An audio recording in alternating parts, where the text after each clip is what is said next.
안녕하세요. 오늘 저희가 함께 좀 깊이 들여다볼 자료는요. 자유를 주는 가장 큰 사랑이라는 글의 발췌문입니다. 네, 바로 한번 시작해 볼까요? 네, 좋습니다. 이 글이 우리한테 던지는 질문이 참 근본적인 것 같아요. 진짜 사랑이 뭘까 하는 거죠. 때로는 이게 사랑이라는 이름으로 상대를 통제하려고 하는 그런 자신을 발견하기도 하잖아요. 뭐 부모 자식 간이든 연인 사이든요. 그렇죠. 흔히 있는 일이죠. 그래서 이 글은 이런 통제가 과연 사랑일까? 아니면 진짜 사랑은 오히려 자유를 주는 걸까? 이렇게 묻고 있어요. 개인적인 경험이나 또 종교적인 관점까지 넘나들면서 이 주제를 다루더라고요. 오늘 저희 목표는 이 글의 핵심 주장, 그러니까 가장 큰 사랑은 자유를 준다. 이 생각에 대해서 같이 좀 이야기 나눠보는 겁니다. 자, 그럼 내용을 좀 더 자세히 한번 볼까요? 네, 먼저 글에서는요, 우리가 사랑하고 통제, 이 두 가지를 얼마나 쉽게 헷갈리는지를 딱 짚어내요. 특히 부모님이 자녀에게 아유, 다 너 잘 되라고 그러는 거야 하시면서 자신의 어떤 기준이나 방식을 강요하는 모습들?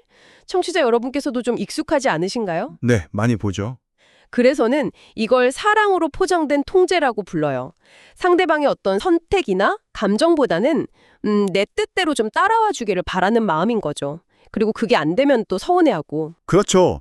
근데 이 자료는 여기서 한 걸음 더 나가요. 이런 통제가 단순히 상대방을 존중하지 않는 걸 넘어서 어쩌면 이게 사탄이 사랑을 교묘하게 왜곡시킨 모습일 수도 있다. 다시 말해 아주 이기적인 욕심에서 나온 걸 수도 있다. 이렇게까지 좀 강하게 표현하더라고요. 와, 상당히 강한 표현이네요. 네. 여기서 좀 주목할 점은 이게 선의로 포장됐다고 해도 그 통제가 관계에 얼마나 큰 고통을 줄 수 있는지를 좀 보여준다는 거예요. 바로 그 지점인 것 같아요. 그래서 글은 진짜 사랑은 완전히 다른 모습이라고 딱 선을 긋습니다. 상대를 억지로 바꾸려고 하거나 뭐 끌고 가려고 하기보다는 오히려 자유를 주고 스스로 선택할 때까지 기다려주고 존중하는 것. 이게 진짜 사랑이라는 거죠. 인내심이 중요하겠네요. 맞아요.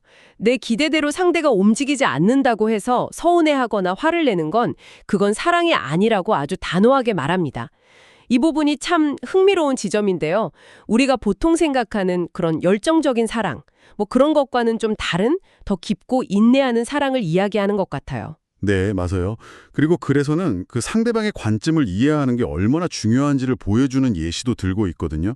예를 들면 남자는 뭐 선물이나 어떤 문제 해결 이런 걸로 사랑을 표현하는데 여자는 그냥 같이 시간 보내주고 내 얘기에 공감해주길 원할 수 있다는 거죠. 아, 그 사랑의 언어 개념 같은 거군요. 네, 비슷합니다. 그러니까 각자 사랑을 표현하고 느끼는 방식이 다른데 자기 방식만 계속 고집하면 이게 사랑이 아니라 오히려 상처가 될 수 있다. 이 점을 좀 시사하는 거죠. 여기서 그럼 우리는 어떻게 상대방의 관점을 더 깊이 이해하고 존중할 수 있을까? 이런 고민을 하게 만들어요. 글에 나오는 그 음식 비유 있잖아요.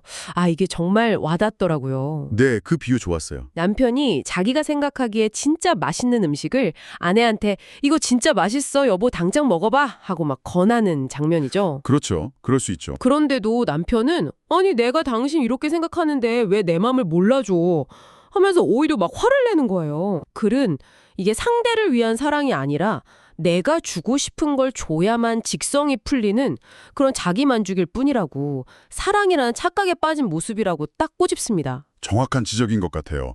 그리고 글은 이런 강요하지 않는 사랑의 예시로 종교적인 관점, 특히 하나님의 사랑을 인용하죠. 네, 맞아요. 바로 하나님이 우리 인간에게 자유의지를 주셨다는 점인데요.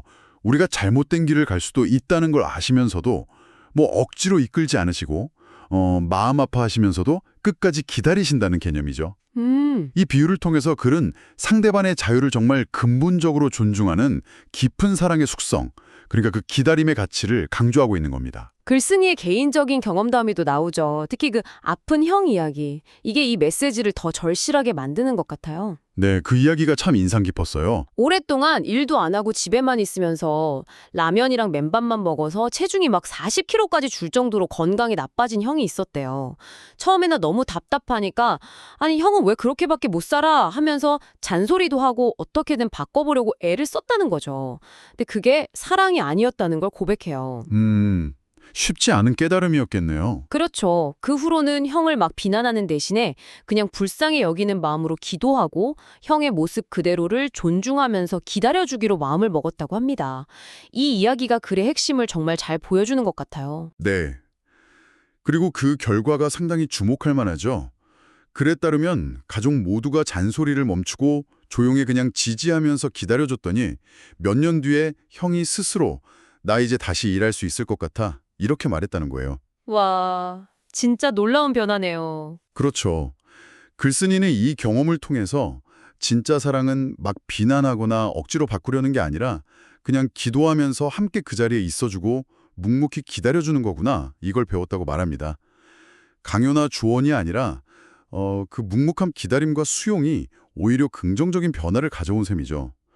저자는 마치 하나님이 형을 통해서 진짜 사랑을 가르쳐 주신 것 같았다고 회고하고요. 글은 마지막에 성경의 고린도전서 13장을 인용하면서 마무리를 합니다. 네, 사랑장이죠. 사랑은 오래 참고 사랑은 온유하며 자기의 유익을 구하지 아니하며 이 구절들을 통해서 글이 말하고자 했던 사랑의 본질적인 속성들, 그러니까 인내, 온유함, 이타심 이런 것들을 다시 한번 강조해요.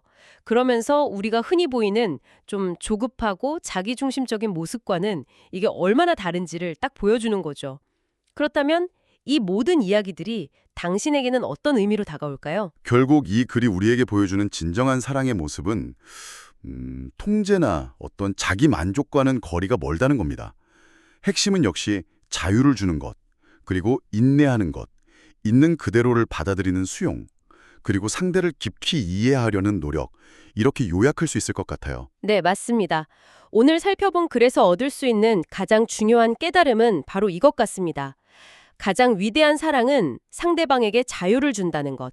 글 속에 나왔던 그 하나님의 사랑 비유나 또 형을 기다려준 경험처럼 인내와 수용이 그 중심에 있다는 거겠죠? 이 글은 정말 기다림과 수용의 힘에 대해서 다시 한번 생각하게 만드는 것 같아요. 마지막으로 청취자 여러분께 이 질문을 좀 남기고 싶습니다. 이렇게 강요하지 않고 인내하는 사랑의 원칙, 이것을 당신의 가장 소중한 관계에 한번 적용해 본다면 과연 어떤 변화가 일어날 수 있을까요? 통제하려는 마음 대신에 자유를 주는 사랑을 실천하기 위해서 오늘 당장 당신이 내디딜 수 있는 아주 작은 한 걸음은 무엇일지 한번 생각해 보시면 어떨까 싶습니다. 네, 오늘 이 깊은 이야기 함께 해주셔서 정말 감사합니다.